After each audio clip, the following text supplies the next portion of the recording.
Every art begins with imitation ends with creation అంటారు. ఎంత పెద్ద ఆర్టిస్ట్ అయినా సరే కన్ను తడవాల్సిందే, విన్ను వణుకు పుట్టాల్సిందే. బంధుర గంధాచల గంధవాహ విచలోత్తుంగోర్మిజాలేతరేతర సంఘట్టన జాయమాన. ఒక పద్యానికి రాగం యాడ్ అయితే ఇంత లైఫ్ వస్తుందని అనుకోలేదు ఎప్పుడు. యాక్చువల్లీ పద్యానికి ఎప్పుడైతే రాగస్పర్శ ఇచ్చామో అలా ఉండిపోవలసిందే. గగనం గగనాకారం సాగర సాగరోపమం రామ రావణ యుద్ధం రామ రావణయోర్యుద్ధం రామ రావణయోరివా. ఇదే పద్యాన్ని వేరే రాగంలో అది బాగా చెప్పారు. అదే రాగాన్ని ఏడుపు రాగంలో ఒకసారి చూద్దాం. నాకు చాలా బాధగా ఉందండి అంటుంటారు చాలామంది. బాగా ఎక్కడ ఒత్తు పెట్టాలి? బాధ అంటామా, బాధ అంటావా?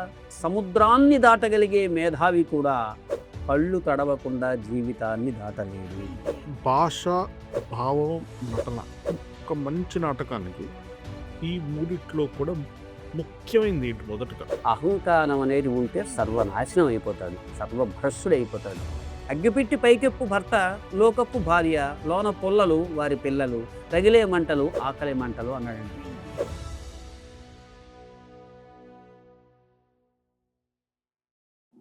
జనరల్గా ఒక మనిషికి ఒక పర్టికులర్ ఫీల్డ్లో చాలా డీప్గా వెళ్ళడమే అచీవ్మెంట్.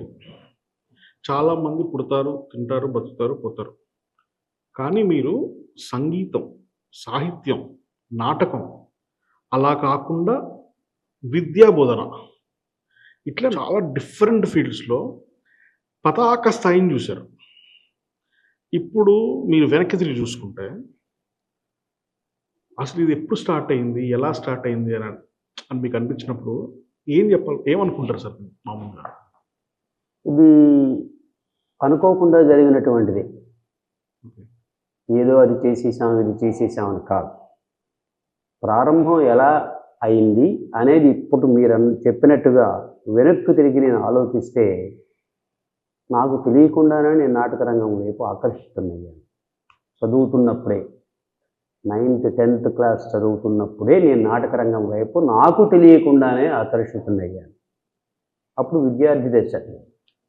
నాటకం అంటే ఏమిటో తెలియదు, కానీ ఆ పద్య మాధుర్యం, ముఖ్యంగా నాటకం అంటే పద్య నాటకాల గురించే నేను మాట్లాడుతున్నాను. నన్ను ఆకర్షించినటువంటి వాటిని నేను వాటి గురించి మీకు చెప్పదలిచాను.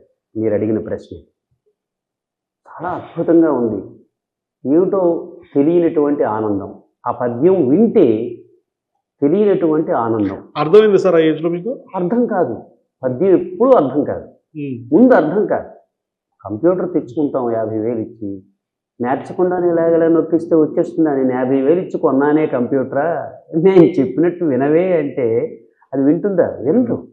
కానీ దానికి కొంత కృషి చేయాలి. ఆ కృషి ఇప్పుడు నేను చేసినటువంటిది. అప్పటికప్పుడు ఏ పద్యం చూస్తే ఆ పద్యం మనం దాన్ని అలాగే అనాలి. అనుకరణ. Every art begins with imitation ends with creation అంటాడు. అందుకని ప్రతి కళ కూడా తెలియకుండానే మనలో ప్రవేశిస్తుంది. కారణం ఏమిటి అంటే మనలో ఎక్కడో అది ఉన్నది, తెలుసుకోవాలి, ఆ తపన ఉన్నది, అంతర్మథన ఉన్నది. ఈ విషయాలు నిక్షిప్తంగా ఉంటాయి. మాలాంటి వాళ్ళం ఇంకా కొంత పెద్దలు చెప్పగలం. ఎందుకు ఇది చేసేవయ్యా అంటే ఎవరు చెప్పగలరు? చెప్పలేరు. అలాగే తెలియని రోజుల్లో నేను పద్యం వైపు ఆకర్షితున్నైనటువంటి నేను ఇప్పుడు సాధారణమైనటువంటి బాలుడిని. పద్యం చదివితే ఎంత అందంగా ఉంటుందా, ఓహో అని మనం కూడా అనుకరించి ఏం పాట పాడుతున్నాం, ఒక పాట వస్తుంది, ఆ పాట పాడుతున్నాం. పాట పాడుతున్నప్పుడు ఎంత ఆనందాన్ని పొందుతున్నాం, ఆత్మానందాన్ని పొందుతున్నాం. అలాగే పద్యం కూడా అంతే. అది సంగీత జనితమే, ఇది సంగీత జనితమే. సంగీతము లేనిదే ఏదీ లేదు. మన నడక కానీ, మాట కానీ, తీరు కానీ, పద్ధతి కానీ, నడత కానీ ఇవన్నీ మ్యూజికల్ వ్యవహారాలు. ఇష్టం వచ్చినట్టుగా నడిచామనుకోండి, ఏమిట్రా అలా నడుస్తున్నావు అడ్డం దిడ్డంగా అంటాం. అడ్డదిడ్డంగా నడుస్తున్నావు అంటామా? అంటే అర్థం ఏంటి? ఆ అక్కడ ఒక లయ ఉంది, రిథమిక్ బ్యూటీ ఉంది. మీ నడక వేరు, నా నడక వేరు. ప్రతి వారికి ఒక స్టైల్ ఉంటుంది, శైలి అంటాం మనం దాని సంస్కృతంలో. ఆ శైలి మహాకవులకు ఉంది. నన్నయ్య గారు ఇలా రాస్తారు పద్యం అంతే, తిక్కన గారు ఇంకోలా రాస్తారు. ఇలా మనం ఒక్కొక్కరు విభిన్నమైనటువంటి భిన్న రుచిరిహి లోకః అన్నాడు. మీ ప్రవర్తన వేరు, మీ చూపు వేరు, నా చూపు వేరు, నా వ్యవహారం వేరు. ఇది చాలా ఆశ్చర్యకరంగా ఉంటుందండి. మీరు పరిశీలించి చూడాలి, ఆత్మవిమర్శ చేసుకుంటూ. ఇదంత సులభమైనటువంటి విషయం కాదు. ఆత్మవిమర్శ ఎంతమంది చేసుకోగలరు? మీలో నవరసాలు ఉన్నాయి, కాదనగలరా? నాలో నవరసాలు ఉన్నాయి. కాబట్టే మీరు సినిమాకి వెళ్ళినా, నాటకానికి వెళ్ళినా ఆ ఒక రసార్ద్రమైనటువంటి, కరుణ రసార్ద్రమైనటువంటి సన్నివేశం వచ్చేసరికి మీరు కుర్చీలో ఉన్నారు, మీరు ఫలానా ఒక మాధ్యమానికి ఒక అధిపతి అని విషయాన్ని కూడా మర్చిపోయి ఏడ్చేస్తారు. ఎందుకది? మీలో అంతర్లీనంగా ఆ కరుణ రసం ఉన్నది కాబట్టి. మీలో ఆ హీరో, ఆ విలన్ వెళ్ళి ఆ నాయికను కొట్టాడు అనుకోండి, కొడుతున్నాడు, ఇబ్బంది పెడుతున్నాడు, కుర్చీలో తిన్నగా కూర్చోవచ్చుగా, ఎందుకు లేచిపోతున్నారు? ఎందుకు మనకి ఇది వస్తుంది? కాకపోతే మనం అటు ఇటు వాతావరణం చూసుకొని జాగ్రత్తగా మర్యాదగా కూర్చుంటాం. అంటే రౌద్రరసం మీలో ఉన్నట్టుగా అది మనమే చెప్పగలం.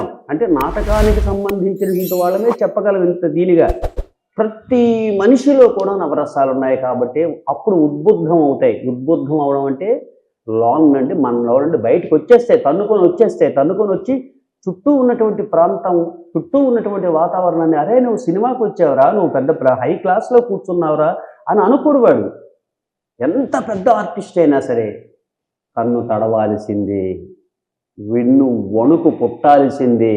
ఆ సందర్భానికి ప్రతిస్పందన అంటాం. ప్రతిస్పందన అది నీలో కలిగించలేకపోతే వీడు నటుడు కాదు, ఇక్కడ ఉన్నటువంటి వాడు. కరెక్ట్. ఇది అండి. అందుకని నేను ఆ చిన్నప్పుడు నేనేం చేశాను నాకు తెలియదు, దూరిపోయాను అందులో పద్యంలో. మీకు నచ్చింది చేశారు అంతే. అంతే, అంతకు తప్పించి ఏమీ లేదు. ఉంటుంది దానికోసం పెద్ద నేను కారణ జన్ముండండి, లేకపోతే ఇంకొకటండి, అవన్నీ ఉట్టి మాటలు. అవన్నీ మనం వాస్తవానికి ప్రత్యక్షంగా చక్కగా మనం యువతకి ఇవాళ మనం ఇవ్వాల్సినటువంటి సందేశం ఏమిటి? నువ్వు ఇన్నేళ్ళు బ్రతికావు, నీ తర్వాత వాళ్ళు యువతరం వస్తున్నారు, వాళ్ళకి ఏమిటి చెప్తావు? ఇది ఎంతసేపు ఇదేనా గోలేనా?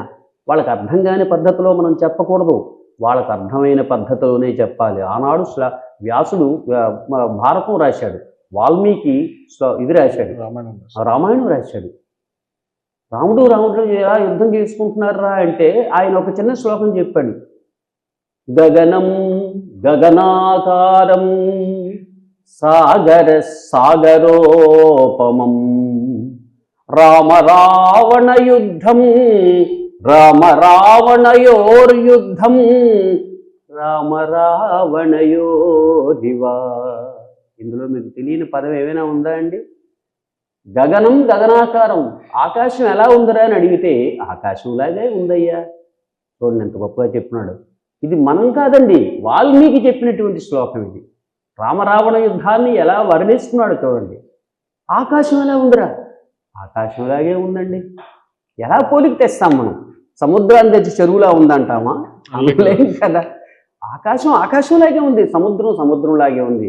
మరి అలాంటప్పుడు 2 పాదాలు చెప్పేశాడప్పుడే, 2 పాదాలు 24 అక్షరాల శ్లోకం అండి. రావణుడు యుద్ధం ఎలా ఉందిరా అని అంటే 3వ పాదంలో అని అడిగితే 4వ పాదంలో చెప్తున్నాడు, రావణుడు యుద్ధం చేసినట్లుగానే ఉందండి, ఎలా ఉందని చెప్పడం ఏమిటి అన్నాడు. చూడండి, ఇంతకంటే అద్భుతమైనటువంటిది ఇంకేమైనా ఉందా? ఇంతకంటే సరళమైనటువంటిది ఏమైనా ఉందా? మీకు తెలియదా గగనం అంటే ఏమిటో? ఒక ఇంగ్లీష్ మీడియం స్టూడెంట్ని అడిగితే గగనం అంటే చెప్పగలడు కదా, అదేమిట్రా అంటే. సాగరం అంటే ఏమిటి చెప్పలేరా? చెప్పగలరు. ఇది అందించగలిగే వ్యవహారంలో ఉంటుంది. వాడిని గాబరా పెట్టేసి పద్యం అనేసరికి ఒక పెద్ద భూతం అనిపించకూడదు. నేను అదే స్థాయిలో నేను అప్పుడు నేర్చుకున్నది ఏమిటంటే, పద్యం అంటే ఇంత హృదయంగా ఉంటుందా, ఇంత అద్భుతంగా ఉంటుందా అని తెలియక ముందు వెళ్ళిపోయింది బుర్రలోకి. ఇక అక్కడ దానికి సంబంధితమైనటువంటి ఇవన్నీ మీరు అడిగారు, ఇప్పుడు మీరు ముందే చెప్పారు. ఒక్కొక్కటి అది అయిపోయిన తర్వాత ఇంకేమిటైంది? సంగీతం అయిపోయిన తర్వాత ఆ సంగీతాన్ని సృష్టించినటువంటి వాడు ఎవడెక్కడ వాయిస్తున్నాడు, హార్మోనిస్టు అని హార్మోనియం మీద నా దృష్టి వెళ్ళింది. అంతవరకు నటుడుగా ఉన్నాను, నేను కొనసాగుతున్నాను రంగస్థలం మీద. చదువు మానేసి చూసుకోండి, ఓకే. 10th క్లాసులో 3-4 సంవత్సరాలు చదువు మానేశాను. 10th అయిపోయిన తర్వాత 10th అవ్వలేదు ఇంకా, అవుతున్నప్పుడే దీనిలోకి పడిపోయాను. ఓకే. ఆ మత్తులో పడిపోయాను, ఆ గమ్మత్తైన మత్తులోకి వెళ్ళాను. వెళ్ళిన తర్వాత మా నాన్నగారు తిట్టినా కొట్టినా ఏమన్నా సరే 3-4 సంవత్సరాలు అది వదిలేశాను. వదిలిస్తే ఒక మళ్ళీ అది ఈ సంగీతం ఏమిటి, అసలు ఏమిటి, దీనివల్ల ఎలా పద్యం వీళ్ళు పుడుతుంది, ఇవి వాయించడం ఏమిటి, వాడు పాడేసుకున్నాడు ఏమిటి, ఇదంతా ఒక అద్భుతమైనటువంటి ఆ రోజుల్లో నా నా బుర్రలో మీరు అడిగారు కాబట్టి అక్కడికి వెళ్ళి నేను ఆలోచించి చెప్తున్నాను మీకు. ఇది హార్మోనిస్ట్, ఇది చూద్దాం, ఇది వాయిద్దాం. వాయించలేమో మనం, వాడు వాయిస్తుంటే మనం వాయించినాడు, వాడు చదువుకున్నాడు, చదువే లేదు వాడికి వాయిస్తున్నాడు, చదువుకున్నవాడు వాయిస్తున్నాడు, మనం వాయించలేమో, వాయించేద్దాం. వాయించేసి ఇష్టం వచ్చినట్టుగా ఆ వాయించడం వచ్చినటువంటి డబ్బులు నేను ఒక పెద్ద హార్మోనిస్ట్గా కూడా పేరు ఒక 5 సంవత్సరాల్లో నాకు వచ్చేసింది. చదువు మళ్ళీ కొనసాగుతున్నాను. మళ్ళీ సంస్కృతం చదవడానికి నేను విజయనగరం సంస్కృత కళాశాలలో ప్రవేశించాను 75 నాటికి. 75 నాటికి ప్రవేశించాను. 75 నుండి 79 వరకు నాకు సంస్కృతం భాషాపరమైన అయిపోయిందండి. అక్కడేమిటైంది, ఇది అంతర్లీనంగా చెప్తున్నాడు. ఇటు సంగీతం వచ్చింది. సంగీతం మా నాన్నగారు ప్రారంభించారు. పోని వీడు వెర్రెత్తిపోతున్నాడు, వీడికి నాటకాలు తిరుగుతున్నాడు కదా అని పోని సంగీతం నేర్పుదామని మహాపండితుడు ఆయనకి డిగ్రీలు లేవు, కానీ మేము ఎవరం దేనికి పనికిరాము అతని దగ్గర. అటువంటి హార్మోని సరిగమ పదవి చేసి ఒకనాడు నాకు పుస్తకం చూపించారండి. ఏమిటి దాని పేరు, కొత్త సంగీత విద్యాదర్పణం అని ఇంత ఉంటుంది. అది కొత్త సంగీతం అంటే దాని పేరు అలా పెట్టారు, సంగీత విద్యాదర్పణం అనుకోండి. ఇంత చూపించారు. ఇదేమిటని అడిగాను నేను మా నాన్నని. అడిగితే దేనిరా సంగీతం అంటే, ఇదంతా నేర్చుకోవాలి, నువ్వు కొంతవరకు నేర్చుకోవాలి, కొంత చెప్తాను నేను ప్రారంభించారు. ఇంకా సరళీశ్వరాన్ని నేర్పించని ప్రారంభించారు. ఇంత పుస్తకం నేనెప్పుడు నేర్పిస్తానండి, అలాగేమి లేదు, మనకి అడ్డదారిలో మనం నేర్చేయాలి అని చెప్పేసి ఎక్కడ హార్మోనియం వాగుతుంటే అక్కడ నిలబడి రాత్రి 12 గంటల వరకు నిలబడి అతను ఏం వాయిస్తున్నాడు, ఎలా వాయిస్తున్నాడు చూసి నేను స్వయంగా మైండ్ దగ్గర హార్మోనియం మా నాన్నగారిది ఉంది పెద్దది, లెగ్ హార్మోనియం అంటాం. 2 కాళ్ళతో ఇలా, పిల్లలకి అది కూడా తెలియదు, యువతకి ఇవాళ చేతులతో వాయించాలి, కాళ్ళతో తొక్కాలి, గాలి కొట్టుకుంటారు, చాలా అద్భుతంగా ఉంటుంది. ఓకే. ఇలా అనేది కాకుండా కాళ్ళతో తొక్కుతారు, కాళ్ళతో గాలి ఇలా ప్రెస్ చేస్తారు. అసలు కంప్లీట్ డిఫరెంట్ సౌండ్ ఉంటుంది, చాలా అద్భుతమైనటువంటి వాయిస్ వస్తుంది. 3 సెట్స్ వేస్తారు, జర్మన్స్, జూబిలెట్ అని చాలా ఉన్నాయి లేండి అందులో. ఆ నాదం వస్తుంది, దానివల్ల వీళ్ళు పాడతారు. ఇప్పుడు పౌరాణిక పద్య నాటకాలన్నింటినీ కూడా అది మా నాన్నగారి దగ్గర చిన్నప్పుడు ఉండేది, నా చిన్నప్పుడు ఉండేది, మా నాన్నగారు వాయించి వదిలేసినటువంటిది. అది పట్టుకొని నేను అలాగే ఒకరిని చూడటం, ఈ రాత్రంతా ఓ దగ్గరికి వెళ్ళి చూడడం, 12 గంటల వరకు రిహార్సల్స్ రూమ్స్లోకి వెళ్ళి నేను వచ్చి అవే రాగాలు నేను ఇక్కడ చేయటం. అంటే ఎంత సాధన ఉంటుంది అని చెప్పడానికి అనమాట. ఏది ఉట్టినే రాదండి, ఏ విద్య కూడా ఉట్టినే రాదు. చదువు మాత్రం ఒక ఐఏఎస్ అయ్యాడంటే ఆయన ఇంటర్వ్యూ చేయండి, తెలుస్తుంది కదా, చూస్తున్నాం కదా ఇంటర్వ్యూస్, ఎంత కష్టపడి ఉంటాడు. 18 గంటలు చదివినటువంటి వాళ్ళు నా మిత్రులు ఉన్నారు, నేను తెలుగు చెప్పినటువంటి వాళ్ళు ఉన్నారు, ఐఏఎస్ వాళ్ళు, నేను చెప్పినటువంటి వాళ్ళు ఉన్నారు, మా ఫ్రెండ్స్ ఉన్నారు. 18 గంటలు నేను వెళ్తేనే తలుపు తీసేవాడు, లేకపోతే తలుపు కొడితే నా గొంతు వినబడితేనే తలుపు తీయ, లేకపోతే తలుపు తీయడానికి వీల్లేదనమాట.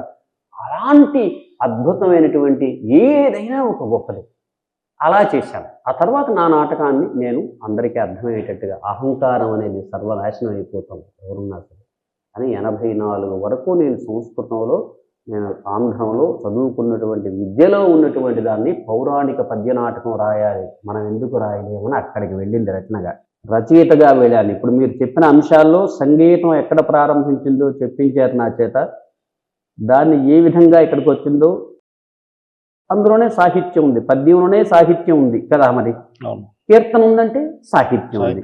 అలాగే ఇప్పుడు నేను 3వ దానికి వస్తున్నాను. ఏమిటది, మనకి ఏ విధమైనటువంటి రచనా విధానం మనం చెయ్యలేమా. దూర్జుడు ఒక అద్భుతమైనటువంటి కథ రాశాడండి. అహంకారం అనేది మనం వేదాంతపరంగా విపరీతంగా చెప్తాం, ప్రతి వాడికి అతను చెప్పాడు, అహంకారం అనేది ఉంటే సర్వనాశనం అయిపోతాడు, సర్వభ్రష్టుడు అయిపోతాడు. ప్రతివాడికి అహంకారమే, భక్తుడికి కూడా అహంకారమే. నేను 100 కొబ్బరికాయలు కొట్టానంటాడు, నేను 100 మందికి అన్నం పెట్టానంటాడు, మీరు వినే ఉంటారు బాగా. ఏమిటి నేను, అదే అహంకారం పోయే కాలం అనేది, అది పోవాలంటాడు. ఎప్పుడు పోతుంది, మనిషి పోతే కానీ పోదది. అందుకని ఆయన ఏం చెప్పాడు, వాడు శివుడితోనే ధిక్కరించాడు. శివుడు రాసిన పద్యంలోనే తప్పు ఉందన్నాడు వాడు. నక్కీరుడనే ఒక కవి, దూర్జటి రాసిన కథ నక్కీరన్న అనే తమిళ కథని తీసుకొని దూర్జటి ఒక ఉపాఖ్యానం రాశాడు. ఇది చాలామందికి తెలియదు. శ్రీకాళహస్తి మహాత్మ్యం అనే ప్రబంధంలో ఉంది.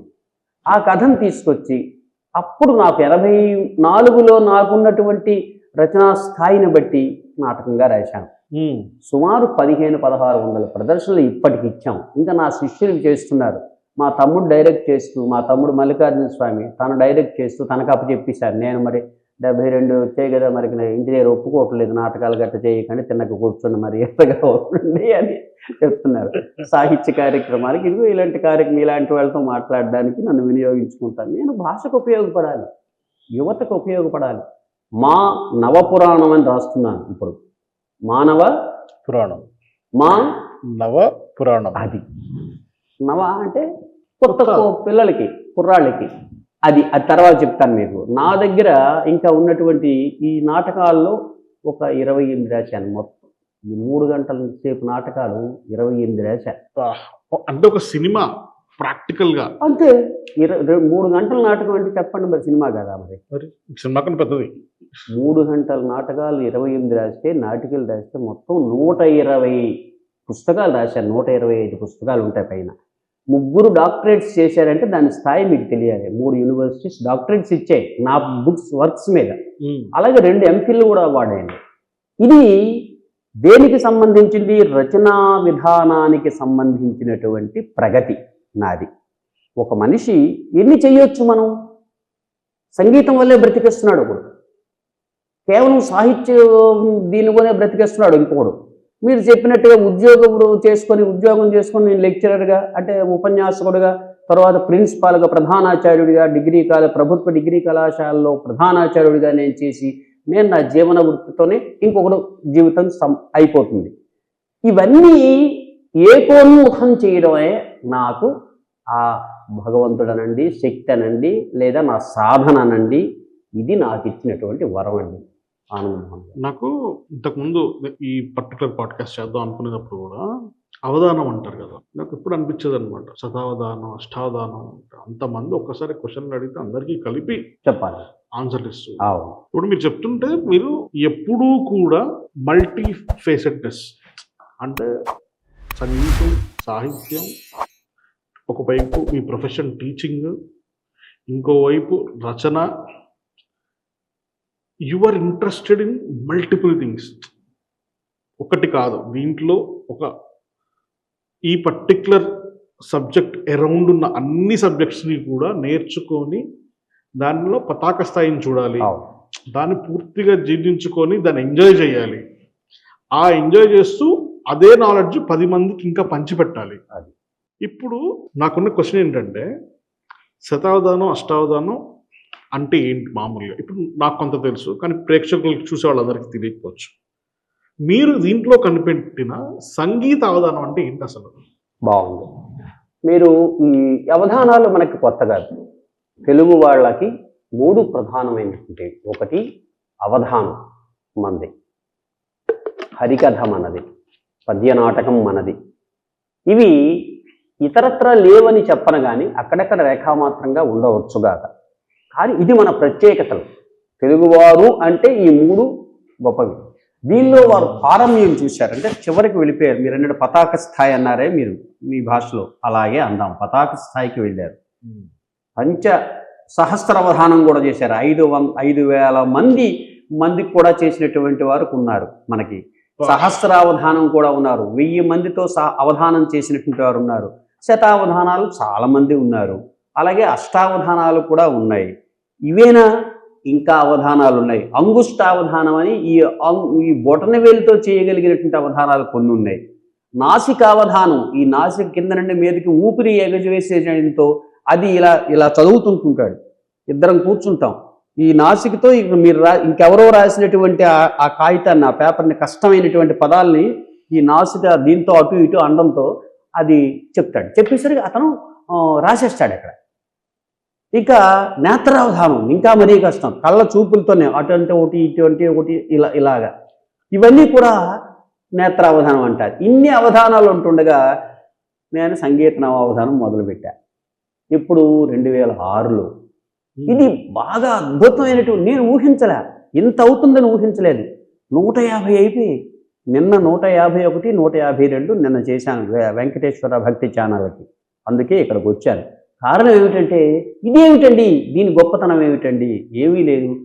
తెలుగు సాహిత్యం మొత్తాన్ని పురాణము, ప్రబంధము, నాటకము, శతకము, ఆధునికము, అవధానము, శ్లోకము, ఈ 7 విభాగాలని తీసుకొని నేను ఏం చేశానంటే 25 పద్యాలు, పాత పద్యాలు ఇచ్చాను, మహాకవులు రాసినటువంటివన్నీ కూడా ఇచ్చి 20 రాగాలు ఇచ్చాను.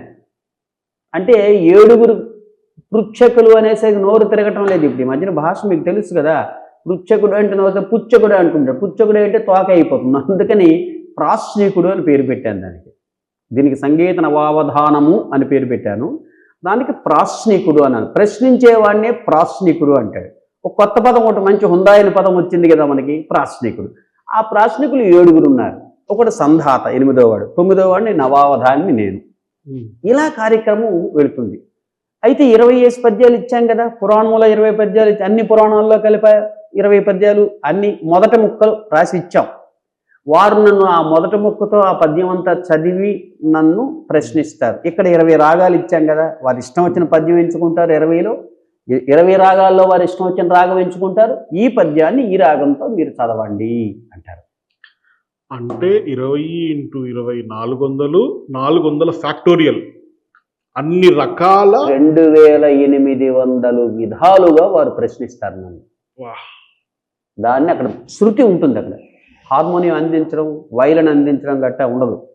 ఇప్పుడు మీరు ఉన్నారు, తల్లిదండ్రులందు పద్యం అందరికీ తెలుసు. అందరి పిల్లలందరికీ తెలిసింది, తల్లిదండ్రి అంటే అందరికీ గౌరవమే కాబట్టి వారి పద్యం ఉంది. మీరు అడిగారు, అయ్యా ఇది మీరు శంకరాభరణంలో ఆలపించండి అంటారు. అప్పుడు ఏంటి?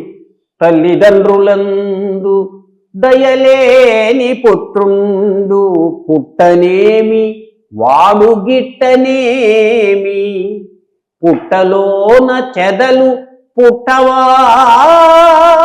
గిట్టవా, విశ్వదాభిరామ వినురవేమా.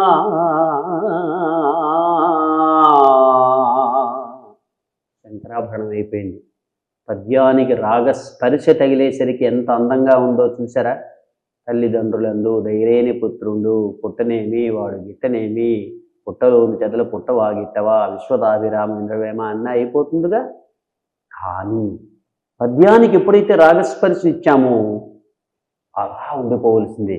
దానికి కారణం ఏమిటంటే ఈ 2 తాలూకా సమ్మిళితం. ఒకటి, యువత కూడా ఆకర్షిస్తుంటారు. ఇది మీకు ఎలా వచ్చిందండి, ఈ ఆలోచన ఎలా వచ్చిందంటే, నేను డిగ్రీ కాలేజీ లెక్చరర్ అని చెప్పాను కదా, నేను పాఠం చెప్తునేటప్పుడు పద్యాలు చదువుతూ పాఠం ఎలా చెప్పేవాడిని మామూలుగా అంటే, తల్లిదండ్రులందు దయలేని మామూలుగా చదువుతాం కదా, అది అందరూ చాలామంది చదువుతుంటుంటే కొంచెం నిస్పృహ, ఏదో మధ్య చిన్న చిన్న గులగల్లో గలగల్లో ఉంటుంటాయి.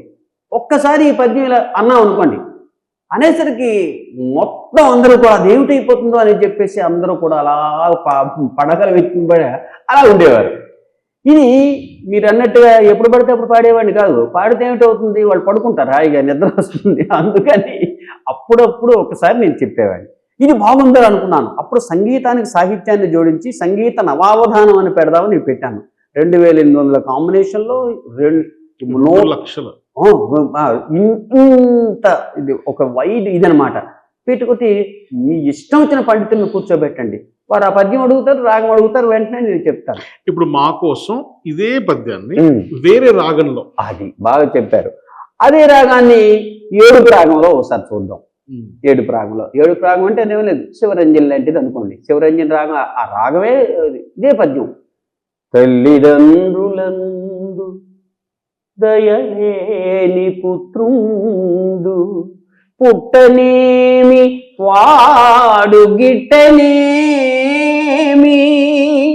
పుట్టలోన చెదలు పుట్టవా గిట్టవా, విశ్వదాభిరామ వినురవేమ.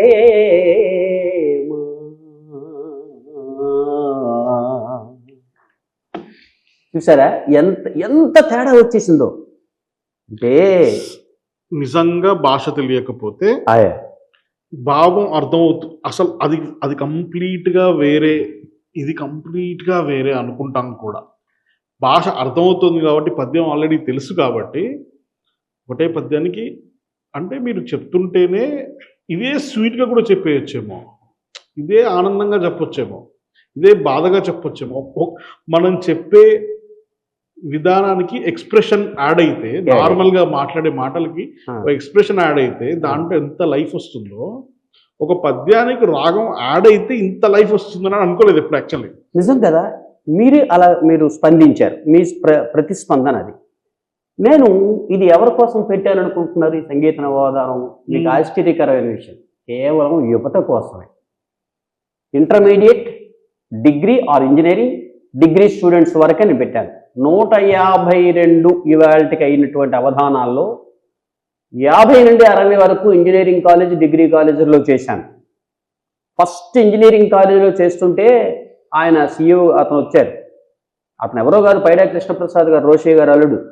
ఆయన నాకు మిత్రుడు. మా ఇద్దరం వెళ్ళాం. వెళ్ళేసరికి చుట్టూ లెక్చరర్స్ అందరు నిలబడ్డారు అక్కడ. ఎవరు? స్టూడెంట్స్ చుట్టూ. వీళ్ళంతా ఎందుకు నిలబడ్డారండి అని అడిగాను అతన్ని. మొదటి ప్రశ్న అడిగితే వాళ్ళు పద్యాలన్నీ సరికి పారిపోతారండి అన్నాడు ఇతను. నీకు ఎందుకు ఆ డౌట్ వచ్చింది? ఒకవేళ పారిపోతే నేను వెళ్ళిపోతాను, మన ఇద్దరం వెళ్ళిపోదాం, మన ఇద్దరమే కదా కూర్చున్నాం, వెళ్ళిపోదాం అని అన్నానండి. మీరు నమ్మండి, యాక్చువల్గా 1 అవర్ నా షెడ్యూల్, 2.5 అవర్స్ చేశాను. పిల్లలు స్పెల్ బౌండ్ అండ్ పిచ్చెత్తిపోయి ప్రతి పద్యానికి కూడా స్పందన వారి నుండి చూస్తే అతను అన్నాడు, ఎంత పొరపాటు జరిగింది, మనం చేస్తున్నది పొరపాటు, వినిపించడం లేదని. ప్రతి సంవత్సరం ఇంజనీరింగ్ కాలేజ్ వెళ్తాను. అలా ప్రతి ఇంజనీరింగ్ కాలేజ్ స్టూడెంట్స్ అందరూ కూడా అండి చెప్పవలసిన పద్ధతిలో చెప్తే వింటారండి. అక్షరం ఎక్కడ పలుకుతుందో నీకు తెలియకపోతే నువ్వు మాట్లాడితే ఏమిటవుతుంది? అకుహ విసర్జనీయానాం కంఠ ఆ కా ఖ గ ఘ హ, ఇవి కంఠంలోను మాత్రమే పుడతాయి. కరెక్ట్. ఇచు యశానాం తాలు ఈ చ ఛ జ ఝ ష, కత్రిష అంటాం, శంకరుల్లో ష, ఇవి దౌడల్లో ఉండి మాత్రమే పుడతాయి. 5000 సంవత్సరాల క్రితం రాసిన పాణిని మహర్షి రాశాడు ఇవి. మనమేం చదివితేనే, మనమేం వింటేనే, వినం. నేను చాలామంది మంత్రులకి చెప్పాను, అయ్యా దయచేసి ప్రాథమిక విద్యలో అక్షరాలు పలికే విధానం చెప్పండి. షాకి సాకి షాకి తేడా తెలియకుండా అవుతున్నారు. నిరసన వ్రతానికి తేడా తెలియదు. అవును. నిరసన వ్రతం అంటే నిరసన వ్రతం అంటే అర్థం ఏమిటంటే, నిరసన వ్రతం అంటే భోజనం లేకుండా చేయడం, దాన్ని నిరసన వ్రతం అంటాం. నిరసన వ్రతం అంటే వ్యతిరేక భావం. మీరు చెప్పిన దాన్ని నేను కాదంటూ నిరసన తెలియజేస్తున్నారు, దానికి ఇది రాసేస్తాడు. సాకి సాకి చాలా మంది తేడా తెలీదు. ఇప్పుడు అది వచ్చింది. ఇప్పుడు అది ఎవడు పట్టించుకుంటాడని, ఎవడు పట్టించుకోవడం ఏంటి? BOY బాయ్ రాడి BAY బాయ్ రాస్తావా నువ్వు? ఎవడు పట్టించుకోవడం? భాష పట్టించుకుంటుంది. శాస్త్రం అది. నీ ఇష్టం వచ్చినట్టు మాట్లాడడానికి, నా ఇష్టం వచ్చినట్టు రాయడానికి కుదరదు అక్కడ. ఇవాళ ఎక్స్ప్రెషన్స్ వచ్చేసే కొత్తగా. థ్యాంక్ యూ అంటే ఏదో ఒకటి గుర్తు పెట్టడం, లేకపోతే ఇంకేదో పెట్టడం అనేది మీకు తెలుసు. కాదండి, నాకు ఏమనిపిస్తుంది తెలుసా, మనందరం కూడా మన పూర్వీకులు ట్రైబల్స్, వాళ్ళు కేవ్స్ లో ఉండేవాళ్ళు, గుహల్లో ఉండేవాళ్ళు, వాళ్ళు ఈ బొమ్మలు గీసి ఒకళ్ళతో మాట్లాడుకునేవాళ్ళు, కమ్యూనికేట్ చేస్తారు. మన ఒక చదువురాని వాళ్ళందరూ వేలు ముద్రలు వేసేవాళ్ళు. ఇప్పుడు బాగా చదువుకొని బాగా టెక్నాలజీ డెవలప్ అయ్యి లాస్ట్కి మళ్ళీ ఆ బొమ్మలే చూపిస్తున్నా ఆ వేలు ముద్రల దగ్గరికి వచ్చాం. అంతే కదా. ఆఖరికి ఏదైతే కాదనుకున్నా మొదలైందో అదే మనకి ఎక్కడ మొదలు పెట్టామో మళ్ళీ అక్కడికే వచ్చి చేరుకున్నట్టు. మీరు దాదాపుగా 5000 ప్రదర్శనలు ఇచ్చారు సుమారు. తప్పకుండా. మీరు ఇన్ని ప్రదర్శనలు, కొన్ని వందల నాటకాలు ఉంటాయి. వీటన్నిటిలో మీ ఫేవరెట్ అంటే, ఇది నేను హైయెస్ట్ ఎంజాయ్ చేశాను, దీన్ని నేను ఎప్పటికీ మర్చిపోలేను, స్మృతి అంటారు కదా, అలాంటిది ఏమన్నా ఉందా? అలాంటిదంటే ఇప్పుడు ఒక్కటేనండి. అంటే పాత నాటకాల్లో మనం తీసుకుంటే మొట్టమొదట హరిశ్చంద్ర నాటకం బలిజేపల్లి లక్ష్మీకాంతం గారు రాశారు, అత్యద్భుతంగా రాశారు. అందులో అన్నిటికంటే ముఖ్యం నాకు నక్షత్ర పాత్ర అంటే చాలా ఇష్టమైనటువంటిది.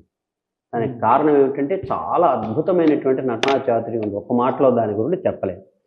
ఇక పద్యాన్ని ఆయన బంధుర గంధాచల గంధవాహ విచలోత్తుంగోర్మిజాలేతరేతర సంఘట్టన జాయమాన తతరోధక్రాంత ఘోరార్ఘటిన్. మనం ఇందాక నుంచి మాట్లాడుతున్న దాంట్లో మీరు PhD చేశారు కదా, తిరుపతి వెంకట కవులు వీళ్ళ మీద ఎందుకు చేశారండి? అప్పటికి నాకు ఉన్నటువంటి నాటకానుభవంతో ఉమ్, పద్యాలు ఇంత దగ్గరగా ఇలా రాయొచ్చా, అప్పటికి కొంచెం సాహిత్య జ్ఞానం కొంచెం అబ్బింది. అబ్బేసరికి నేను ఎంఏ చదివిన తర్వాత కదా పిహెచ్డి టాపిక్, అంతవరకు సెలెక్ట్ చేసుకోలేదు. ఉమ్, చేసుకొని 2 కారణాలు ఉన్నాయి. ఒకటి, నేను నాటకం వాడిని కాబట్టి, నాటకంలోనే పుట్టాను కాబట్టి రెండోసారి ఉమ్, ఆ నాటకంలో ఉన్నటువంటి వాళ్ళ మీదే రీసెర్చ్ చేయాలి అనేటువంటి ఆలోచన ఒకటి వచ్చింది. ఎప్పుడు ఎంఏ ఎంఫిల్కి ముందు వచ్చింది. ఉమ్, ఆ తర్వాత ఏంటైంది, ఎవరి మీద చేస్తే బాగుండు, నాటకకర్త మీద చేస్తే బాగుండు అనేసరికి బలిజేపల్లి వారి మీద ఉన్నాయి, ప్రతి వారి మీద రీసెర్చ్ టాపిక్స్ ఉన్నాయి. కానీ నేనేం చేశానంటే తిరుపతి వెంకట కవులు ఇంత అద్భుతమైనటువంటి సాహిత్యాన్ని సంస్కృతాంధ్ర భారతాలను తీసుకొచ్చి సమన్వయం చేస్తూ వీరి లౌకిక జ్ఞాన అద్భుతమైనటువంటి అవధాన ప్రక్రియలో ఉన్నటువంటి వారికి ఒక పతాక స్థాయిని తీసుకొచ్చి సామాన్య జనుల తాలూకా వ్యవహారం, వాళ్ళ నడవడిక ఎలా ఉంటుందని చొప్పించి 6 నాటకాలు రాశారు. భారతాన్ని మొత్తం 6 నాటకాలు రాశారు. ఈ 6 చదివిస్తే మరి భారతం చదవట్లేదు. అందులో ఇంకో విశేషం ఏమిటంటే, నేను చేసినటువంటి డాక్టరేట్ థీసిస్లో ఇతరత్ర నాటకాలు కొన్ని సంఘటనలు తీసుకున్నారు. ఉమ్, పేయి సంహారం లాంటి నాటకాలు కొన్ని ఏం చేశారు, వారికి ఒక గొప్ప ఉంది కదా, వారు సామాన్యులు కాదు కదా, మహా శతావధానులు కదా, 2 జంట కవులు. వారు లౌకిక ప్రవృత్తిని కూడా అందులో చూపించి వారి స్వకపోల కల్పన అంటాం, అంటే వారు రాసినటువంటిది వారి అభిప్రాయాలను కూడా నాటకాల్లో రాశారు. ఇప్పుడు నేను చెప్పాను మీకు, ఎక్కడ నుండి రాక ఈటకు, అది పద్యం ఎవరైనా అడుగుతారా? బావా ఎప్పుడు వచ్చితీవు, పద్యం. బావా ఎప్పుడు వచ్చితీవు మాట. ఈ మాటను తీసుకొచ్చి సాధారణమైనటువంటి జనాల తాలూకా నాడి ఆ భాషలో ఉన్నటువంటి తీసుకొచ్చి పద్యంలో చెప్పించారండి. ముందుగా వచ్చితీవు కానీ ముందుగా అర్జును నేను చూచితిన్. ఇందులో ఏమైనా కఠినమైన పదం కానీ అది వారి గొప్పతనం. అది నన్ను ఆకర్షించి నేను తిరుపతి వెంకట కవులను దృష్టిలో పెట్టుకొని సంస్కృత భారతాన్ని ఎంతవరకు అనుసరించారు, తెలుగు భారతాన్ని ఎంతవరకు అనుసరించారు, ఇప్పుడు నేను చెప్పినట్టుగా ఇంకా ఏవైనా ఇతర నాటకాలను అనుసరించారా, వారు ఏమిటి కల్పనలు చేశారు, దీని మీద నా ప్రధానమైనటువంటి అంశాన్ని తీసుకొని ఒక 500-600 పేజీల గ్రంథం రాశాను. చాలా విస్తారంగా ఇష్టం వచ్చినట్టుగా రాసుకున్న గైడు ఆ మాత్రమే ఉంటుండగా నా పని నేను చేసుకున్నాను. మొట్టమొదట ఎలా ప్రణాళిక వేసుకున్నామో అలా నాకు బాగా, ఎందుకంటే మీరు చెప్పారు కదా, ఇష్టమైనటువంటిది మనం ఎంత కష్టమైనా చేస్తాం. భండార్కర్ వారి పూణే వారి ఇన్స్టిట్యూట్ వారు క్రిటికల్ ఎడిషన్ అని ఒకటి వేశారు. అనేక భారతాలు ఉన్నాయి, దాక్షిణాత్య ప్రతులు ఉన్నాయి, ఔత్తరాహిక ప్రతులు ఉన్నాయి భారతంలో. వీడు చెప్పింది వాడు చెప్పడు, వాడు చెప్పింది వీడు చెప్పడు, ఇలా నానా తంటాలు ఉన్నాయి. చాలా అద్భుతమైనటువంటి ఆ భండార్కర్ క్రిటికల్ ఎడిషన్ తీసుకొని అది ఆధారంగా చేసుకొని అనేక గ్రంథాలు నేను తిరిగి చూసి రాసినటువంటి అది. సరే, డాక్టరేట్ థీసిస్ ఎస్పి బాలసుబ్రహ్మణ్యం గారికి అంకితం తీసుకున్నారు. అవును, అది అడుగుదాం. అసలు ఆయనకి మీకు ఏం సంబంధం సార్? లేదు, కానీ మద్రాస్ తెలుగు అకాడమీకి ఒకనాడు పురస్కారం ఇవ్వడానికి నన్ను పిలిచారు. అప్పుడు పివి ప్రధాన్ గారు ఉన్నారు, వారు ముఖ్య అతిథి. అక్కడ కంపేర్ చేసినటువంటి వారు బాలసుబ్రహ్మణ్యం గారు. ఓకే. ఆ పక్కనే విశ్వనాథ్ గారు కూర్చున్నారు, నాగేశ్వరరావు గారు, అందరూ కింద ఉన్నారు పెద్దవాళ్ళు అందరూ. చాలా టీవీకే శాస్త్రి గారు మద్రాస్ తెలుగు అకాడమీ అనేది చాలా గొప్పదనమాట. అది అవును, మీకు వినే ఉంటారు. అయితే అతను నన్ను ఈ ఉద్యోగ విజయాల్లో ఉండే ఇప్పుడు మీరు చెప్పినటువంటి తిరుపతి వెంకట కవుల్లోనూ ఒక సన్నివేశం నన్ను యాక్ట్ చేయమన్నారు. 18 నిమిషాలు టైం ఇచ్చారు. నేను శ్రీకృష్ణుడిలో బాగా నేను చేస్తానని ఒక ప్రసిద్ధి ఉన్నది. నేను ఇంకెవరినో ఇద్దరు తీసుకెళ్ళాను, అయిపోయింది, నాటకం అయిపోతే ఇతను కంపేర్ చేశాను. చేసి అతనికి బాగా నచ్చింది, విశ్వనాథ గారికి వీరికి నచ్చింది. మీరు ఉదయం ఉంటున్నారా అని అడిగారు వాళ్ళు గారు. ఉంటున్నానండి, ఇంటికి రండి అన్నారు. కారు పంపిస్తాను, ఇంటికి రండి అంటే ఇంటికి వెళ్ళాం. ఇంటికి వెళ్తే ఏమిటి మీరు చేస్తున్నారు, ఇలా మీరు అడుగుతూ మాట్లాడి, మీరు డాక్టరేట్, నేను డాక్టరేట్ చేశానండి. ఏమిటి చేశారు? తిరుపతి వెంకట నాకు చాలా ఇష్టం అండి, ఒకసారి చెప్పండి అన్నారు. దాని మీద బావా ఎప్పుడు వచ్చిదేమనే పద్యం చాలాసేపు చెప్పాను అతను, ఒక్క పద్యమే. ఇన్ని భావాలు ఉన్నాయా ఇందులో, మాకు తెలియకుండానే మేము మామూలు పాడేసామండి. దీనికి అన్నీ అక్కర్లేదండి. కప్పి చెప్పేవాడు కవి అయితే విప్పి చెప్పేవాడే విమర్శకుడండి. అందుకని అన్నీ తెలియక్కర్లేదు మనకి. నాకు కూడా ఎన్నో తెలియదండి. అలాగంటే అయితే మీకు అచ్చు వేయిస్తాను, అభ్యంతరం లేదు కదా అన్నారు. వేయించండి అన్న. అంటే 30,000 40,000 ఎంత అవుతుందని 30,000 అవుతుంది. 30,000 40,000 అన్నారు. అతనికి అది ఇది ఎప్పుడండి? ఇది 93లో డాక్టరేట్ అవార్డు అయింది. 95 ఆ ప్రాంతంలో. వారి మాట అన్న తర్వాత నేను 2-3 సంవత్సరాలు మా ఇద్దరికి కనెక్షన్స్ లేవు. ఆయన నాకు ఫోన్లో దొరకరు, నేను నా గోల్లో నేనున్నా. మళ్ళీ మద్రాసు ఇంకొక అవార్డు ఉంది. ఆ అవార్డుకి పిలిచినప్పుడు రమ్మన్నారు. వెళ్ళాను, ఇంటికి వెళ్ళాను. అదేమిటండి మీరు డాక్టరేట్ అంకితం ఇస్తా ఉన్నారు కదా, అదేది అన్నారు. డబ్బులు అడగలేదు మీరు అని అన్నారు. అది మొట్టమొదట, మీరు డబ్బులు అడగలేదు అన్నారు. అంటే నేను ఒక్కటే మాట అన్నా, మీరు నాకేం అప్పు కాదు కదండి డబ్బులు అడగడానికి అన్నారు. ఎంత మాట అన్నారు, నిజమండి, కరెక్టే, నేనే ఇవ్వలేదు పొరపాటు అని చెప్పి వెంటనే అది 500 కాపీలు వేయగలిగాం, ఎడిట్ చేసి ఒక 300 పేజీలకి. వారు ఒక 300 కాపీలు అందరూ నా మిత్రులకి ఇస్తాను, చదివినటువంటి వాళ్ళకి వారు ఇచ్చారు. నేను నా 200 కాపీలు నేను అందరికీ పంచి చేశాను. విషయం ఏమిటంటే అది వారికి అంకితం ఇచ్చాను. అతను చాలా సమర్థుడు, సమృద్ధుడు, మీకు తెలిసినటువంటి విషయం. భాష మీద మంచి పట్టున్నటువంటి వ్యక్తి, గొప్ప గాయకుడు, అవన్నీ మించి గొప్ప గాయకుడు. అది అలా ఉంచుదాం. ఇప్పుడు భాష, భావం, నటన, ఒక మంచి నాటకానికి ఈ మూడిట్లో కూడా ముఖ్యమైనది ఏంటి? మొదటగా అన్నీ కావాలి 100%, కానీ అన్నిటికన్నా ముఖ్యంగా కావాలి అంటే కొన్ని సందర్భాల్లో భాష అవసరం అవుతుంది. వదనాంశం దగ్గర భాష అవసరం అవుతుంది. గంగానది ఘోష ఉంది అంటే చెప్పడానికి ఓ అంటుంది అంటే అది ఎవరు దానికి పెద్ద హరిపాదోద్భవనౌట నా జలమునంద అప్లావముంజేసినన్ గురు పంకంబులడంగు మీకనుచునా ఘోషించడుంజూడు. రే అబ్బాయి, నాలో ములిగితే నువ్వు చేసిన ఎన్నో పాపాలు హరించుకుపోతాయిరా అన్నట్టుగా ఆ ఘోష వినబడుతోందిరా అని చెప్తుందట. చూడండి, బల్జేపల్లి వారు చెప్తారు. అది ఎలా ఉందంటే బంధుర గంధాచల గంధవాహ విచలోత్తుంగోర్మిజాలేతరేతర సంఘట్టన జాయమాన తతరోదక్రాంత ఘోరార్భటిన్. అంటే ఆ ఘోష అనేది నువ్వు చేసినటువంటి పాపాలు ఎన్ని పాపాలైనా నాలో ఒక్కసారి మునిగితే పటాపంచలైపోతాయిరా అని అంటుందేమో, పిలుస్తుందేమో అన్నట్టుగా ఆ గంగామ తల్లి ఘోష వినిపిస్తోంది అన్నాడు. ఎంత గొప్పగా ఉత్ప్రేక్షించాడు చూడండి.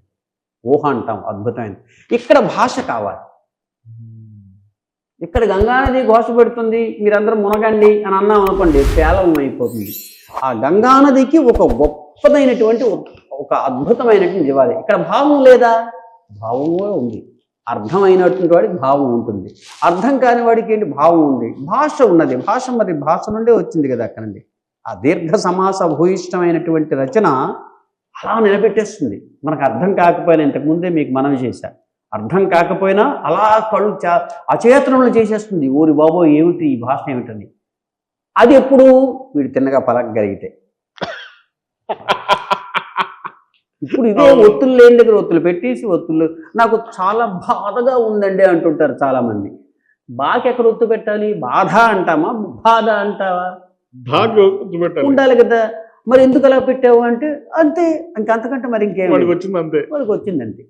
ఆ రకంగా మీరు అన్నట్టుగా భావాన్ని, భాషని సందర్భానుసారంగా భావం దాని వెనక ఒకదాని వెనక ఒకటి పరిగెడుతుంది. అది ఎవరయ్యా సెలెక్ట్ చేసుకుంటారు అనేది ప్రశ్న. ఇప్పుడు మీరు అడిగిన దానికి సమన్వయంతో ప్రశ్న ఏమిటంటే అది ఎవరంటే కవి సెలెక్ట్ చేసుకుంటాడు. కొన్ని భావాలు చక్కగా అంటాడు. కాళ్ళు తడవకుండా సముద్రాన్ని దాటగలిగే మేధావి కూడా, మళ్ళీ ఒకసారి చెప్తున్నా, కాళ్ళు తడవకుండా సముద్రాన్ని దాటగలిగే మేధావి కూడా కళ్ళు తడవకుండా జీవితాన్ని దాటలేడు. ఎందుకంత భావం వచ్చింది స్పందన మీకు? కాళ్ళు తడవకుండానే కాకదీర్ఘం పెట్టాడు అక్కడ, శబ్ద చమత్కారం.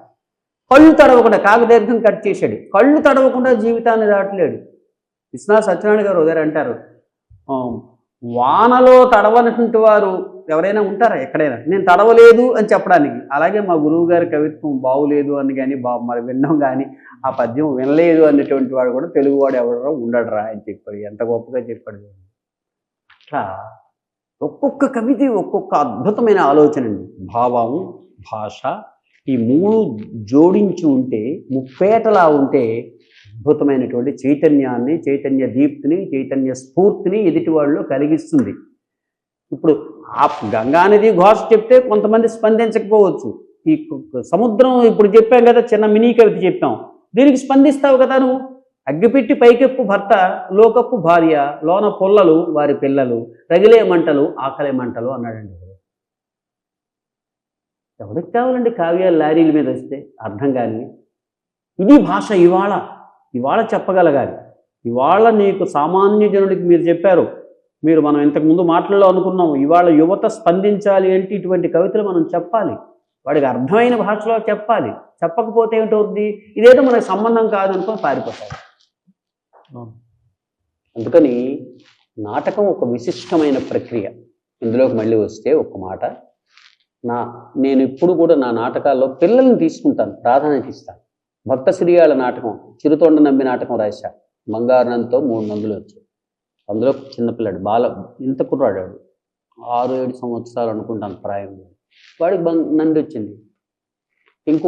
ఇంకో నాటకంలో హాస్య నటుడిగా నంది పిల్లడికి ఇచ్చారండి. ఎంత విచిత్రమైన విషయం అవుతామండి. ఇది నంది నాటకాల్లో నంది వచ్చినటువంటి మామూలు కావండి. 28 నంది పురస్కారాలు నేను పొందినటువంటి వాడిని. నా కుర్రాడికి, నా చిన్న కుర్రాడికి నాకు వచ్చిన దానికంటే ఎక్కువ వాడిని నేను హ్యాపీ ఫీల్ అవుతాను. నా శిష్యుడు, వాడిని తయారు చేశాను. ఇంకొకరు లవకుశులు తయారు చేశాను. ఉత్తర రామాయణం రాసు అదే కృషి ఉంటే పద్య నాటకానికి ఎవడైనా పెడతాడా పేరు? అది వాల్మీకి. లోన చూస్తే వాల్మీకి. కృషి ఉంటే మనుషులు ఋషులు అవుతారని పాట రాశాడు కాబట్టి అందరికీ జగద్విదితమైంది. అందుకే నా టైటిల్ తీసుకొచ్చి కృషి ఉంటే అని పెట్టాను. దానికి 2 నంది అవార్డులు చిన్నపిల్లలకి. నేను చిన్నపిల్లల గురించి చెప్తున్నాను. నా దగ్గర శిష్యులకి 15 మందికి నంది అవార్డులు వచ్చాయండి. ఇంతకంటే ఘన విజయం ఏముందో చెప్పండి? నాకు వచ్చాయి. నాకు రావడానికి ఇంత కష్టపడి ఇంత సాధన చేసి మరి ఇన్ని వ్యవహారాలు చేసిన వాడికి రావడానికి పెద్ద విచిత్రం కాదు. కానీ అది కూడా గొప్ప విషయమే. కానీ పిల్లలకు వచ్చాయి, మన శిష్యులకు వచ్చాయి 15 నంది పురస్కారాలు వచ్చాయంటే అది కొలతని కాదు. నేను చెప్పటం లేదు ఇప్పుడు, అది కొలతని కాదు. ఆ నంది వచ్చిన ఆనందం, అదొక ఆనందం. ఒక హద్దు పెట్టారు కదా, నంది పురస్కారం వచ్చినటువంటి వాడు గొప్ప నటుడు అని, లేకపోతే ఇంకా అభివృద్ధిలోకి వెళతాడు అని 2 చెప్పుకోవాలి. తీసుకున్నవాడు సన్మానం 2 రకాలుగా ఉంటుంది. సన్మానం చేసేటప్పుడు అందరికీ అర్హత ఉన్నటువంటి వాళ్ళకి సన్మానం చేసినట్టు కాదు. అక్కడ సన్మానం చేస్తే అర్హత ఉన్నటువంటి వాళ్ళు, అర్హతకు మించినటువంటి వాళ్ళు కూడా మనం సన్మానం చేస్తాం. అది మన గౌరవం సూచన, వారి మీద మనకుండే గౌరవం. సన్మానం చేసి పిల్లలకు కూడా సన్మానం చేస్తాం. ఇంకా తక్కువ వాళ్ళకి కూడా, అయ్యా నువ్వు ఇంకా కొంచెం ఇంప్రూవ్ అవురా, కొంచెం ఇక్కడ ఇంకో స్థాయికి పెరుగురా, నీకు అభినందన పూర్వకంగా నీ సన్మానం దీవెన.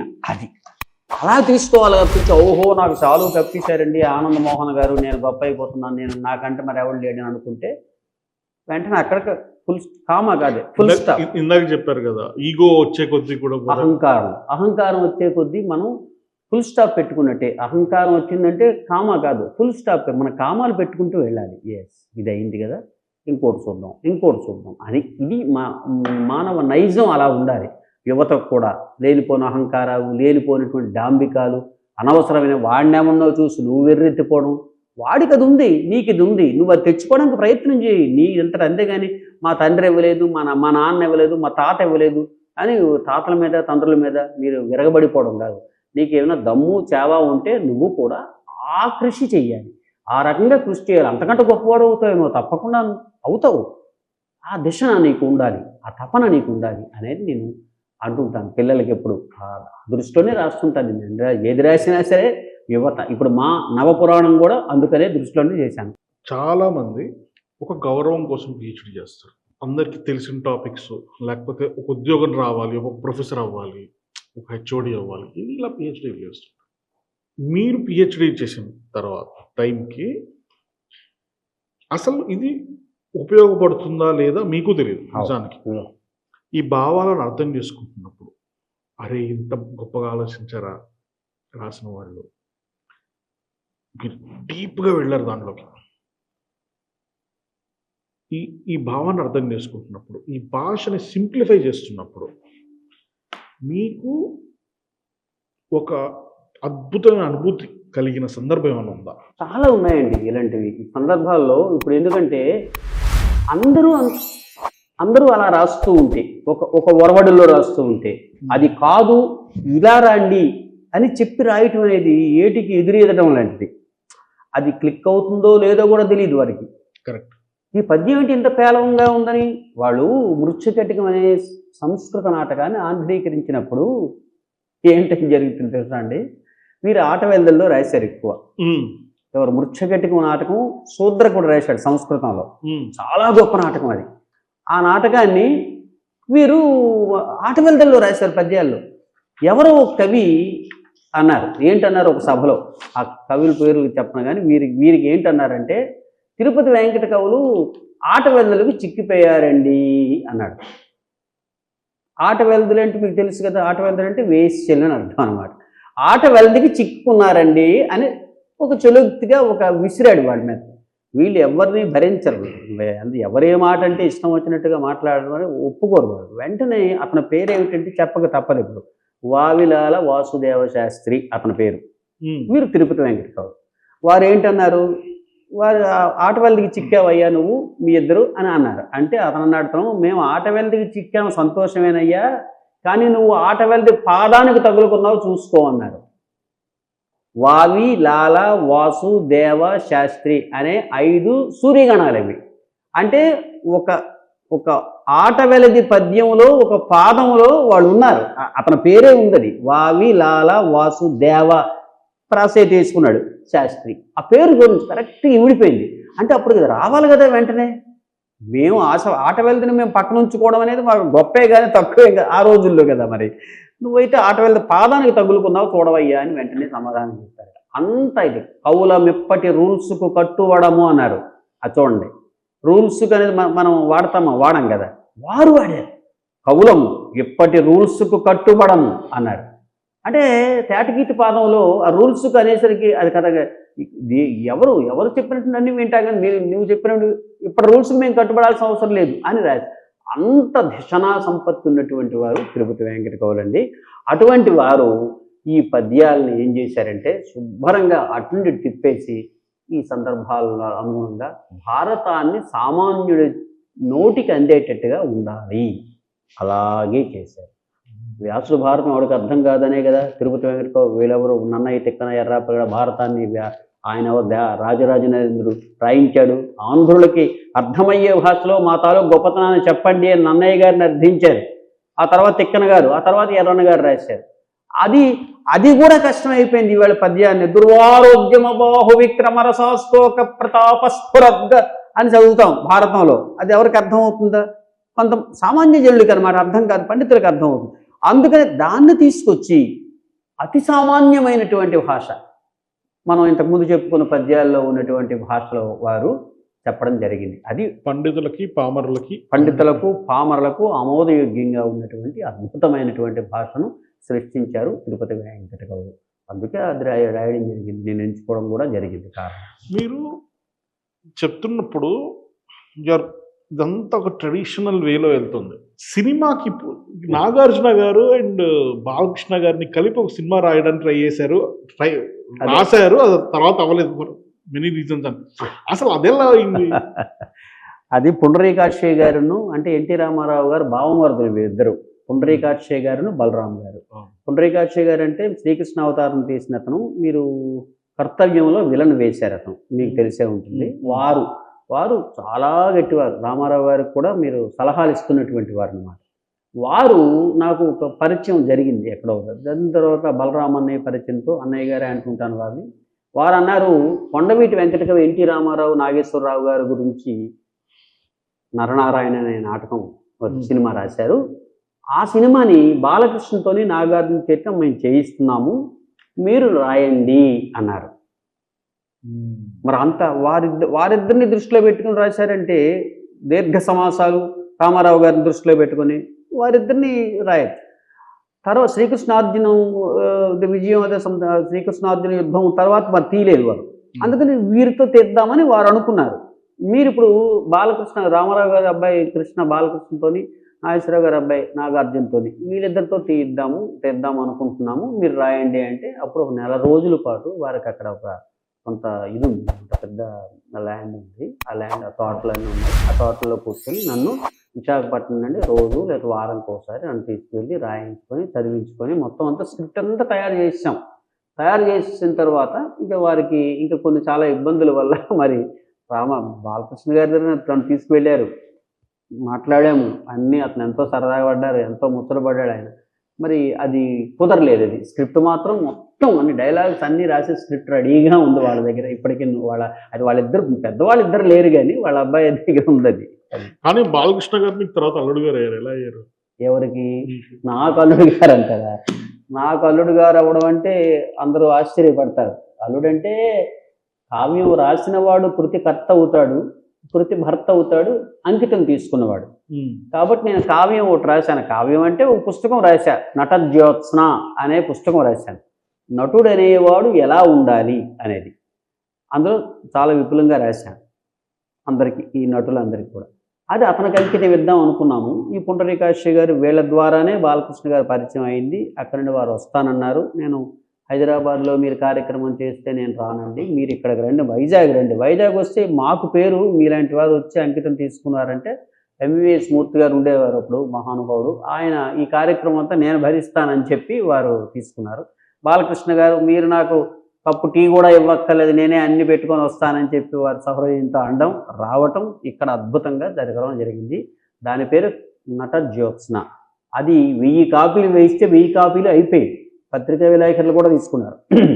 తర్వాత మళ్ళీ దాన్నే నాటక ప్రశ్నోపనిషత్ అని ఇంకొక పేరు పెట్టి అదే దీన్ని కొంచెం తగ్గించి, మీరు చెప్పారు శ్లోకాలు గట్ట నేను ఎక్కువ పెట్టాను, అవన్నీ తగ్గించి సామాన్యమైనటువంటి పేపర్ లాంగ్వేజ్లో గురువు శిష్యుడు సంభాషణలాగా, ఇదేంటి ఏమిటండి గురువు గారు అడుగుతున్నాం, ఇది ఇక్కడ ఏంటండి అడిగే సంభాషణలాగా అది నాటక ప్రశ్నోపనిషత్ అనేది రాయడం జరిగింది. అది వారికి అంకితం ఇవ్వడం జరిగింది. దాన్ని ఆస్ట్రేలియాలో మేము వారు తెలుగు సంఘం వారు మా ఇద్దరిని పిలిచారు. వారు ముఖ్య అతిథిగా వచ్చారు, నేను స్పీకర్గా వెళ్ళాను. వెళ్ళినప్పుడు అన్నారు, మా మామగారు కిందనే కూర్చున్నారు చూడండి అని. యూట్యూబ్లో కూడా ఉంది. మామగారు అంటే నేను అందరూ ఆశ్చర్యపడ్డాం, ఇదేమిటని అనుకుంటే అందరూ ఆశ్చర్యం ఏమిటంటే ఏం లేదు, వారు నాకు కావ్యాన్ని అంకితం ఇచ్చారు, నేను కృతి భర్తను కదా ఆహాహా అని చదివి వారు అన్నారు. అది యూట్యూబ్లో కూడా నిక్షిప్తం అయ్యి ఉంది. అదండి ఆ విధంగా మీరు అడిగినటువంటి చమత్కార ప్రశ్న. అది ఏదైనా సరే చలాకీగా చేస్తూ సడన్గా దాన్ని సీరియస్ అయితే దాంట్లో నిష్ణాతులు అవుతారు వాళ్ళు. ఆ నిష్ణాత ఆ లెవెల్ నుంచి నెక్స్ట్ స్టెప్కి వెళ్ళినప్పుడు వాళ్ళు టీచర్స్ అవుతారు. దాంట్లో ఆ టీచింగ్ నుంచి నెక్స్ట్ లెవెల్కి వెళ్ళినప్పుడు ఫిలాసఫర్స్ అవుతారు. ఆ ఫిలాసఫీ నుంచి నెక్స్ట్ లెవెల్కి వెళ్ళినప్పుడు అది పూర్తిగా మ్యాడ్నెస్లోకి వెళ్ళిపోతూ ఉంటుంది. చాలాసార్లు ఈ నాటకాలు, సినిమాలు, కథలు, కావ్యాలు ఇవన్నీ కూడా ఎక్స్పీరియన్స్ చేస్తున్నప్పుడు ఎక్కడో అవతల మనుషులు ఎవ్వరికీ కూడా మనం మాట్లాడేది కానీ మనం చెప్పేది కానీ అర్థం కానప్పుడు ఆ డిసప్పాయింట్మెంట్ ఎప్పుడన్నా ఫేస్ అయ్యారా? అప్పుడు ఏమిటంటే మనం ఇవన్నీ ఏదైనా సరేనండి, ఎవరైనా ఏ స్థాయి అయినా ఎక్కడికి వెళ్ళినప్పటికి కూడా ఎదుటివాడికి అర్థం కాకపోతే అది వ్యర్థం. మనం ఎంత గొప్పవాళ్ళమైనా మనం చెప్తున్నటువంటిది ఎదుటివాడికి అర్థం కాకపోతే అది ఎందుకండి? అంటే నీలో లోపం ఉంది. నా క్లాసు వినరు అని ఒక మాస్టర్ చెప్పాడంటే అంతకంటే అన్యాయం ఇంకోట్లేదు. నీ క్లాస్ ఎందుకు వినరు, అందరి క్లాసులు ఎందుకు వింటున్నారు, నీ క్లాస్ ఎందుకు వినరు ప్రశ్న వేసుకో. నేను అందుకే దాని మీద ఒక వ్యక్తిత్వ వికాసానికి మూల సూత్రం చెప్పా. ప్రశ్న మానవ విజ్ఞాన పరిధి పెంచు, ప్రశ్న లేనిదే మనిషికి ఫలము రాదు, ప్రశ్న ఎందే సకల దిశా ప్రగతియుండు, కాన ప్రశ్నయే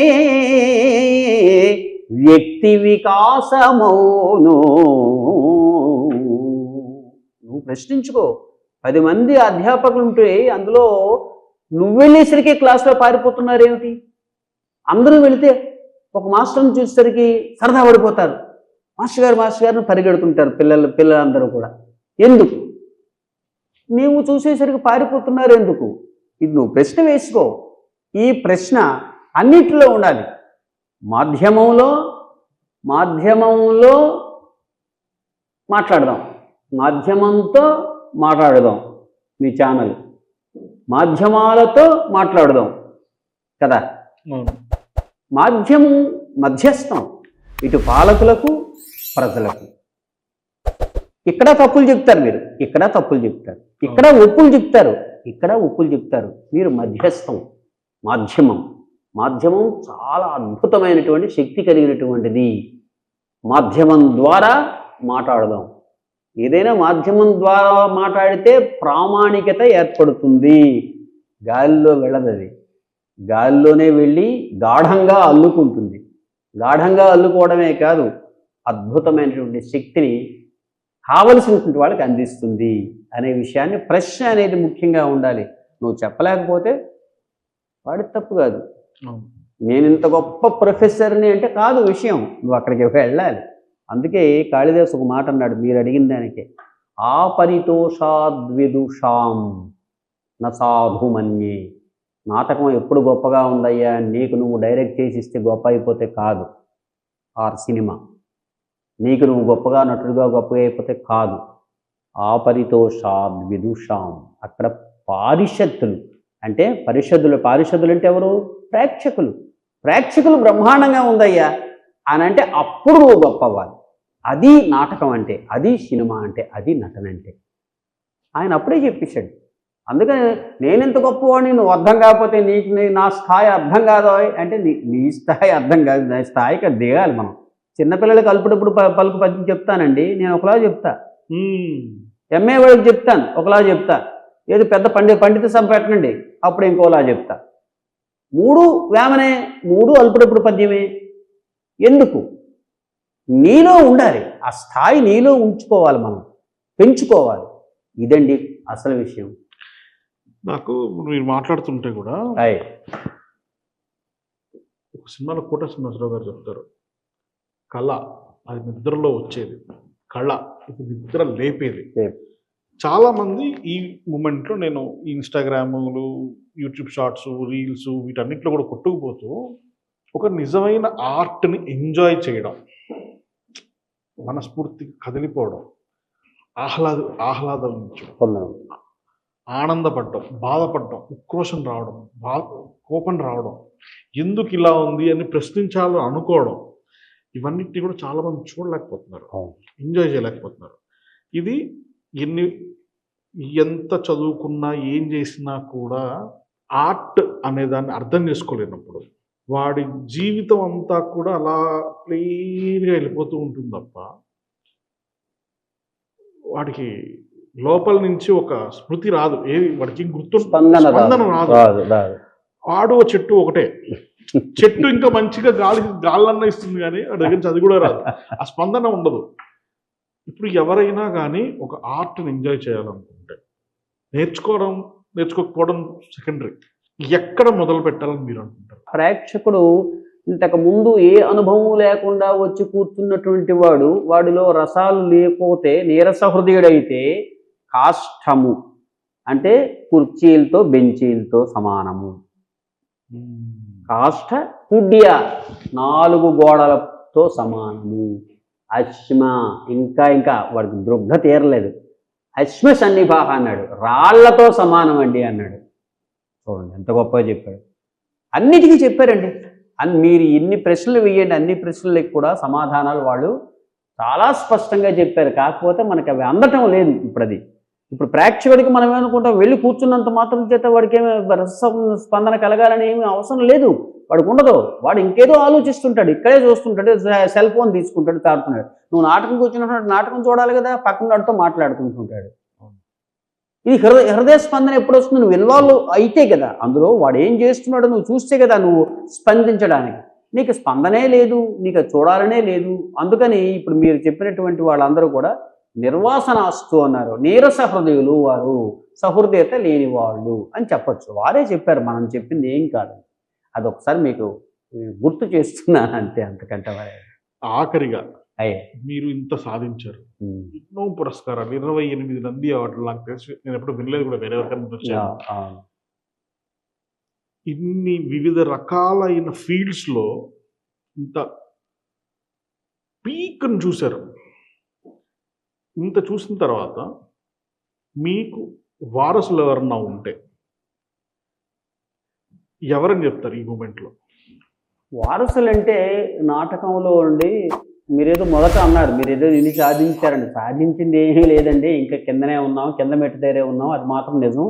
అదేమీ పెద్ద గొప్ప కోసం చెప్పటం లేదు. చూసుకుంటుంటే ఇంకా ఎన్నో మెట్లు ఎక్కిన వాళ్ళు ముందు కనబడుతూనే ఉన్నారు. కాబట్టి సాధించింది కళ అనేది అనంతమైనటువంటిది. ఏదైనా ఏ కళ అయినా, మనం కళ గురించే మాట్లాడుకుంటున్నాం. అది నాటకం కావచ్చు, ఇంకోటి కవిత్వం కావచ్చు, సంగీతం కావచ్చు. మనం ఒక చెంబుడే తెచ్చుకుంటున్నాం, సముద్రంలో ఒక చెంబుడు తెచ్చుకున్నాం అంతే. అది మాత్రం వాస్తవం, ఏదీ లేదనకూడదు. ఆత్మదోషణ మిగుర గర్హ్యమ్ము సుమ్ము అన్నాడు ఒకడు.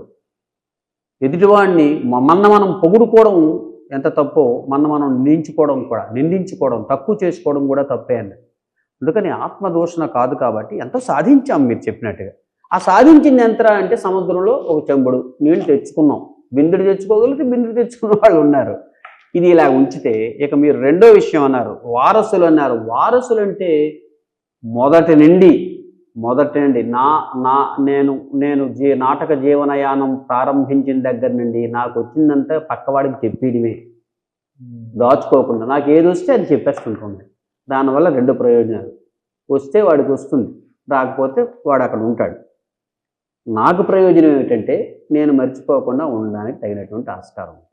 ఇప్పుడు ఇవన్నీ పద్యాలు, ఇంతమంది మహాకవుల్ని మనం ప్రస్తావించాం. అవన్నీ నాకు గుర్తున్నట్టు నేను అనుకోవచ్చు కదా. ఎప్పుడో చిన్నప్పుడు చదువుకున్నవి. మీరు అడుగుతారన్న ప్రశ్నలు నాకు తెలియవు, నేను ఏమిటి చెప్తానో నాకు తెలియదు.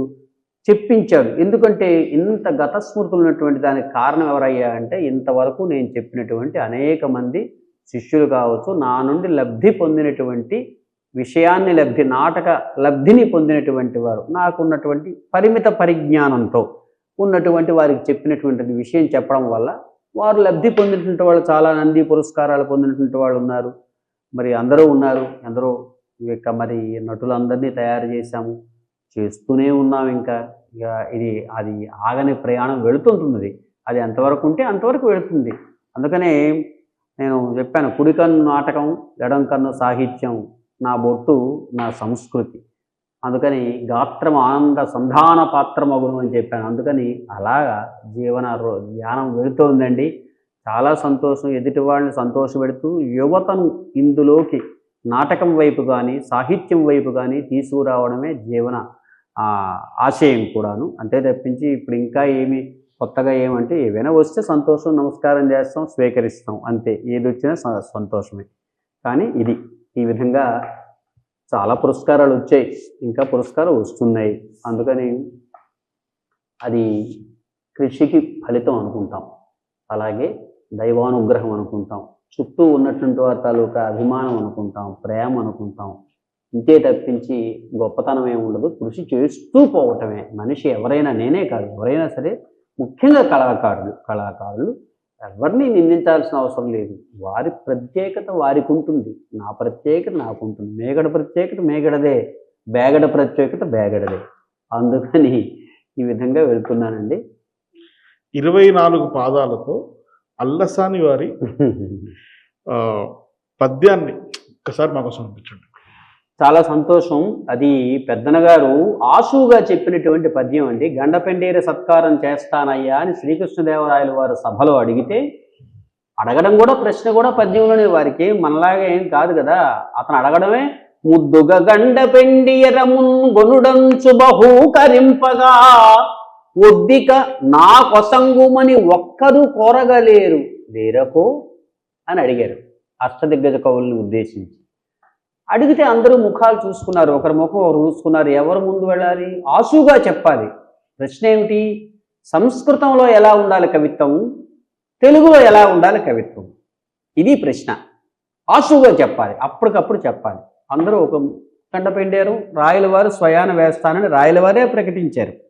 అప్పుడు 2 పాదాల్లో చెప్తున్నాడు ఇతను. ఎవరో చూడకపోతే ఇంకెవరు చెప్తారు? ఇంక పెద్దన గారు మరి ఆస్థాన కవి కదా, ఆస్థాన అష్టదిగ్గజాలకి వారే పెద్దవారు. అందుకని పెద్దల వైపు చూశారు. అప్పుడు అతను అన్నారు, 2 పాదాలు పూరించి మరీ చెప్పాలి ఆ పద్యం. పెద్దనబోలు పండితులు పృథ్విని లేరని నీవెరుంగవే పెద్దనకీదలంచినను పేరిమినాకిడు కృష్ణరాండ్రుపా అని అడిగారు వారు అని చెప్పారు. నేను అలా ఎవరు అంటారండి? పెద్ద పృథ్వీ ఎవరు లేరయ్యా పెద్దన లాంటి పండితుడు ఎవరైనా అంటారా? అది ఎవరు పెద్దన గారే అంటారు స్వయంగా. ఎంత ఆత్మప్రత్యయం, ఎంత గొప్ప అహంకారం కాదు అది, ఆత్మప్రత్యయం అంటాం. అంత నాకు వచ్చు అన్నటువంటి ఒక గొప్పతనం, చెప్పగలను, అది కాన్ఫిడెన్స్ అనండి, ఇంకోటనండి.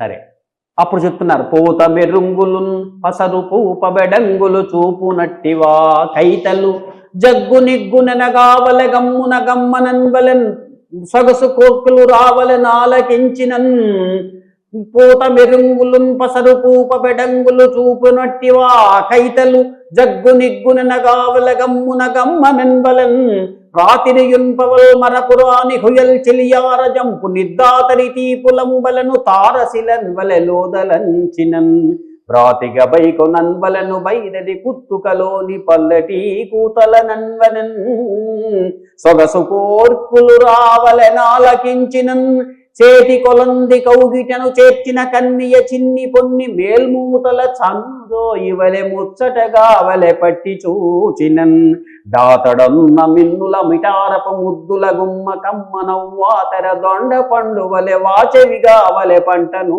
దినం గాతల తమ్మి చూరి దొరకైవ సపుంజవరాలి సిబ్బె పున్మే తెలియబ్బురంపు జిగినిబ్బర పుబ్బ గుగబ్బి గుబ్బి పంబూతలన్న కాయి సరిపోడిమి కన్నెర మెట్ల వంటి సంగాతపు సన్నతంతి భయకారపు కన్నడ గౌళ పంతుకా సాతత తాన తానన పసల్ దిబుతాడెడు గోట మీటుబల్ మ్రోతలు నుంబలెన్ హరువు మొల్లముగావలె అచ్చ తెంగులు. ఈ రీతిగా ఇంతవరకు తెలుగు కవిత్వం ఎలా ఉండాలో చెప్పారు. ఇప్పుడు సంస్కృతం. ఈ రీతిగా సంస్కృతం ఉపచరించిన పట్టున భారతీ వధూటీ తపనీయ గర్భనికటీ భవనానన పర్వ సాహితీ భౌతిక నాటక ప్రకర భారత సమ్మత ప్రభాసీత నగాత్మజాగిరిశ శేఖర సీత మయూఖ రేఖికాపాత సుధా ప్రపూర బహుభంగ ఘుమం ఘుమఘుంఘుమార్భటీజాతక తాళయుగ్మలయ సంగతి చుంచు విపంచిక మృదంగాతత తే హితత్తహిత హాధిత హంధను ధాను భింధి వివ్రాతలయానుకూల పదవార ఉహుద్వహారి కింకినీ నూతన ఘల్ఘలాచరణ నూపుర ఝాల ఝులీమరంద సంఘాత వియుద్ధుని చకచకద్విక చోత్పల సార సంగ్రహాయాత కుమార గంధవహారి సుగంధ విలాసయుక్తమై చేతము చల్లజేయవలె జిల్లన జల్లవలెన్ మనోహర ద్యోతక కోస్తనీ ఫల మధుద్రవ గోభూత పాయస ప్రసారాతి రస ప్రసార రుచిర ప్రసదంబుగ సారె సారెకు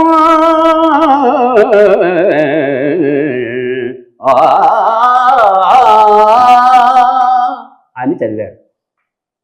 ఇంత చదివేసరికి మహానుభావుడు ఎడమకాలికి గండపెండేరి అని తెచ్చి శ్రీకృష్ణదేవరాయల వారు అల్లసాని పెద్దనికి వేశారు. వెయ్యొద్దటండి, నేను 3 మాసాల కంఠస్థం చేస్తేనే మీరు అనుకోకుండా అడిగారు. దీనికి ధారణ కావాలి, అప్పటికీ తడబాటు వస్తుంటుంది. ఎప్పుడో మర్చిపోయి ఎవరు అడగరు కదా. చాలా సంవత్సరాలు అయింది నేను చదివినప్పుడు 3 మాసాలు కంఠస్థం చేయడానికి పడితే సంస్కృతాంధ్రాలు బాగా చదువుకున్నప్పుడే మరి ధారణకి ఎంత పట్టాలి? ఆ మహానుభావుడు ఆసుగా చెప్పాడు, మనం మాట్లాడుతున్నట్టుగా చెప్పించాడు. ఆసు అంటే శీఘ్రంగా చెప్పడం. ఆయన గండపెండేరు వేయొద్దా? వేసాడు. అందుకనే మహానుభావుడు కాళ్ళబెట్టాడు. అందుకనే అతను గండపెండేరుని తీసుకెళ్ళాడు. ఆ పల్లకిని అతను భుజం మీద మోసాడు. అతను ఎంత సహృదయ సార్వభౌముడో చూడాలి. పెద్దన గారిని విడిచిపెట్టండి, వారెంత గొప్పవారో చూడండి. ఇది మన సంస్కృతి, పిల్లలకి తెలియాలి. ఎంత కష్టమైనటువంటిది అయితే ఏ భాష కూడా మీకు నోటికి అడ్డు రాదు. అది మన తెలుగు భాష తాలూకా గొప్పది. పాట పద్యమునకు మాటకింపగు భాష మన భాష. పాటకు, పద్యానికి, మాటకు మాండలిక పదాల మధుర భాష. అనేక మాండలికాలు, వివిధ దేశబుధులు వినుతించు మన భాష.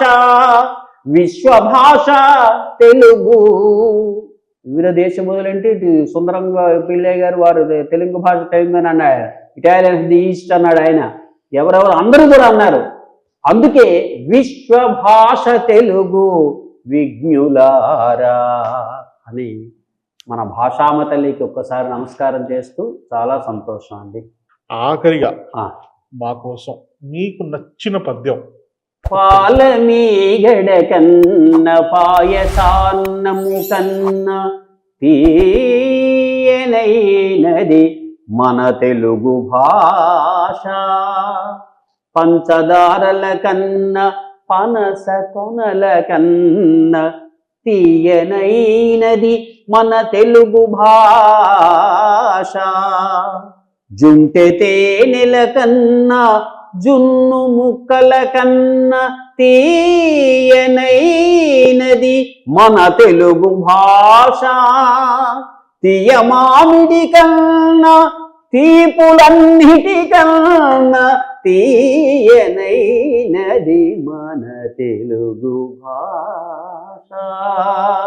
తెలుగు భాషలో పుట్టుటే దివ్య వరము, తెలుగు తల్లిని ఎదలోన తలచుకొంచు పూజ్య భావము తను వెల్ల పులకరింప, అంజరింతము రండి ఓ అమ్మలారా, అంజరింతము రండి ఓ అయ్యలారా, అంజరింతము రండి ఓ ఆంధ్రులారా.